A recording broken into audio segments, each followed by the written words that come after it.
It's going to be very difficult to change that unless you do it from within and say, I don't care what your perception is, we're going to address the problem in a disruptive way. But it is not too crazy to think that an outbreak of a novel avian virus could occur in China somewhere.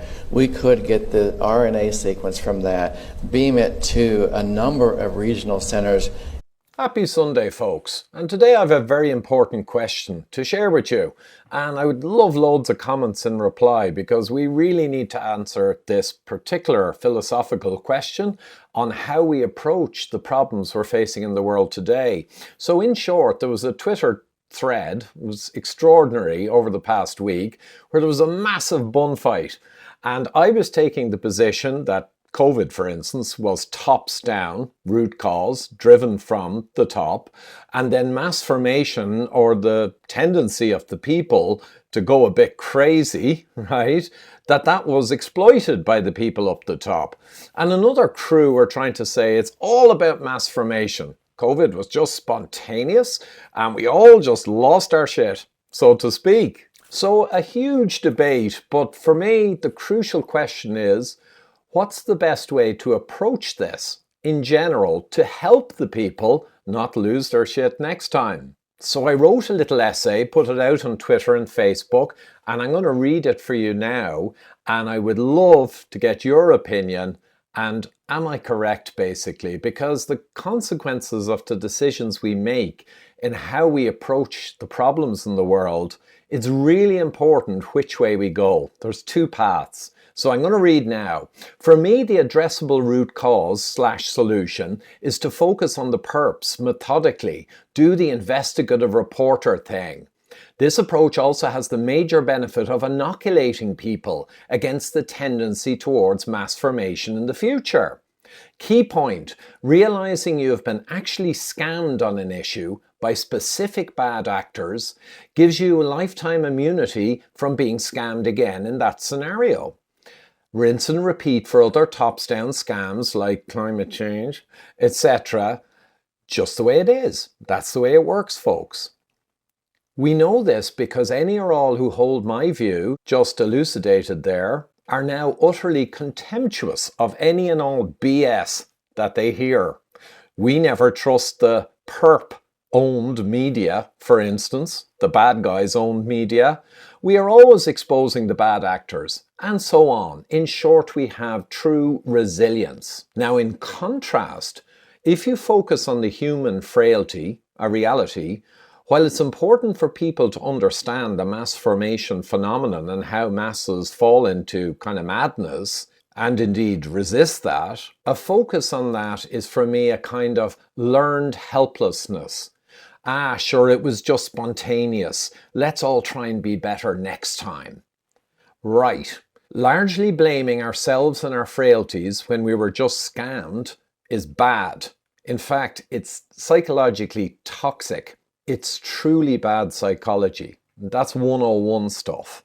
Whereas going after the scamsters and exposing them ruthlessly and factually is a healthy, resilient behavior. Fool me once and all that. My approach is to have the people be cynical and looking upwards next time towards the ringleaders, exposing the many tyrants from the get-go. Exposing the scamsters is a great way to collapse the wave function. That's what saved us from COVID going all the way. Individuals spoke up on the bad actors, named, shamed, and explained.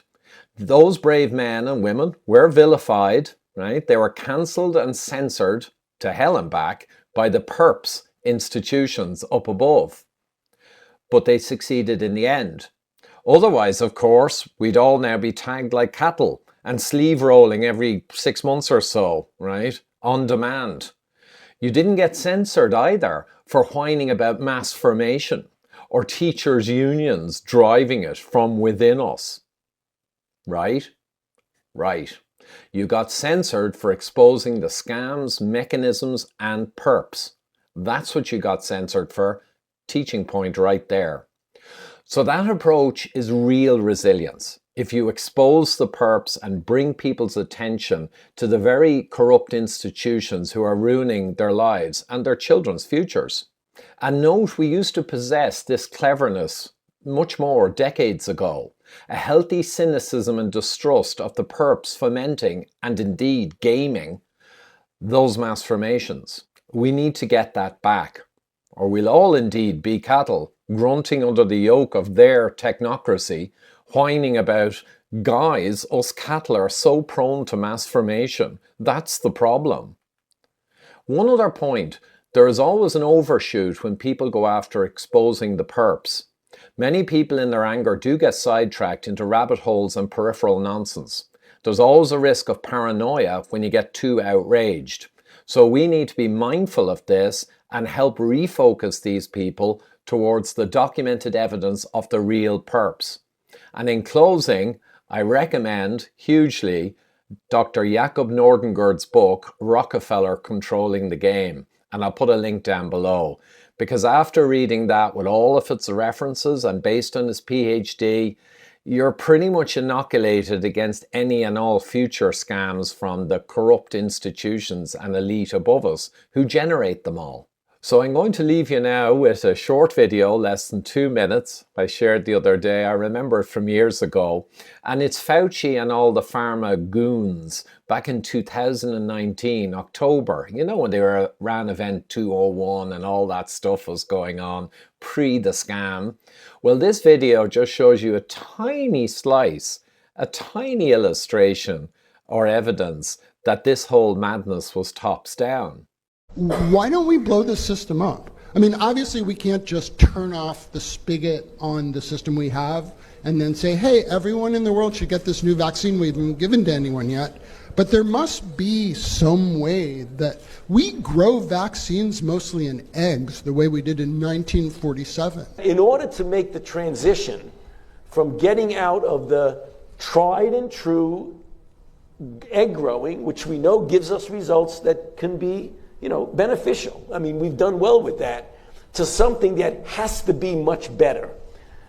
You have to prove that this works, and then you've got to go through all of the clinical trials, phase 1s, phase 2s, phase 3, and then show that this particular product is going to be good over a period of years.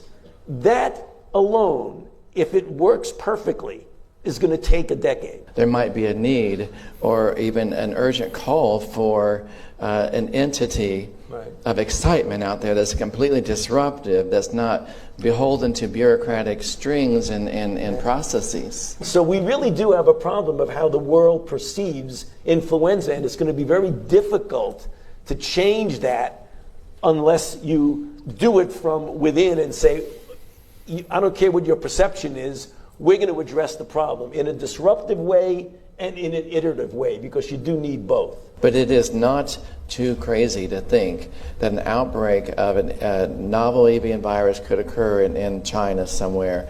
We could get the RNA sequence from that, beam it to a number of regional centers, if not local, if not even in your home at some point, and print those vaccines on a patch and self-administer. That'll do it, folks. Pretty shocking vid, eh?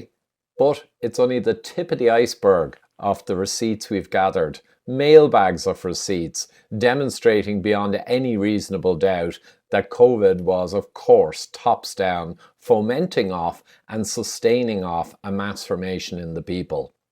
And to discuss all of these topics and much, much more, and learn the psychology of mental strength, critical thinking, tips, tools, templates, tricks, worked examples with the live audience, go along to ivorcummonsworkshops.com and have a look. And we have this Thursday coming, we have critical thinking session running live, and the following Thursday we have mental strength and resilience, even more important, I would guess.